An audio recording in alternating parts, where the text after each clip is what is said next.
Shri Venkateswara gold తాకట్టులో ఉన్న మీ బంగారాన్ని విడిపించి కొనబడును. సార్ నమస్తే సార్. నమస్కారం అండి. సార్ ఇది పేర్ని నాని గారు ఏమన్నారంటే చంద్రబాబు నాయుడు గారు చనిపోతే బాగుంటుంది కదా అన్నట్టుగా మాట్లాడారు. సో దాన్ని మీ యొక్క స్పందన ఏంటి? చంద్రబాబు నాయుడు గారిని కాదు, మన అయ్యన్న పాత్ర కూడా వయసు అయిపోయింది, వాళ్ళు కూడా అయిపోతారండి. అసలు ఎలాంటి మనస్తత్వం చూడండి, ఎంత నీచుడు, ఎంత దుర్మార్గుడు. వాస్తవంగా పెద్దలు పోతే మనకి తిరుగురారని అందరికీ తెలుసు. రాజకీయాల్లో కురువృద్ధుడు ఎవరైనా ఉన్నాడంటే మన దేశంలో ముందుగా చెప్పుకోవాల్సింది చంద్రబాబు నాయుడు.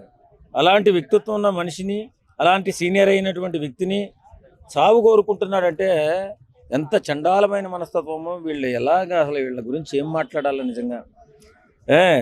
పవన్ కళ్యాణ్ గారు పద్దాక పవన్ కళ్యాణ్ గారు చంద్రబాబు నాయుడు గారు ఇంకో 10 సంవత్సరాలు సీఎంగా ఉండాలని చెప్పి కోరుకుంటున్నారు. ఎందుకు? అలాంటి అనుభవజ్ఞులైనటువంటి రాజకీయ నాయకులు ఉన్నప్పుడే అంటే అట్టడుకు వెళ్ళిపోయినటువంటి మన రాష్ట్రం అభివృద్ధిలోకి వస్తుందని చెప్పేసి ఆయన సీనియారిటీ ఆంధ్రప్రదేశ్కి ఉపయోగపడుతుందని చెప్పి కోరుకుంటూ సీఎం రేసులో ఉన్నప్పటికీ, పవన్ కళ్యాణ్ గారు సీఎం రేసులో ఉన్నప్పటికీ కాదు, ఇలాంటి మహానుభావులు ఉండాలి, ఇంకో 10 సంవత్సరాలు సీఎంగా ఉండాలని పవన్ కళ్యాణ్ గారు కోరుకుంటున్నారంటే, కానీ ఈ దుర్మార్గులకి ఆయన ఏం అడ్డొచ్చేసాడో, రాజకీయంలో ఎవరు మంచి చేస్తే వాళ్ళే గెలుస్తారు, ఎవరైతే మంచి చేయకపోతే వాళ్ళు ఓడిపోతారు, పద్ధతి పార్టీ వస్తుంది పైకి. ఆ మాత్రం దానికి మనిషి చావు బతుకులు మన చేతుల్లో ఉండవు కదా. చనిపోయేది ఎప్పుడన్నా మన చేతిలో ఉండేలా ఉంటే ఈ డబ్బులు 100 కోట్లు 1000 కోట్లు దోసినటువంటి దొంగలు ఎక్కువ సంవత్సరాలు బతకాలి కదా. కానీ దుర్మార్గుడు అలాగే బతుకుతున్నాడు, మంచుడు ఒకలాగే బతుకుతున్నాడు. కాబట్టి చావు పుట్టుకు మన చేతుల్లో లేదు కాబట్టి చనిపోవాలని కోరుకునేవాడు దుర్మార్గుడు అని చెప్పేసి అందరూ అనుకుంటారు.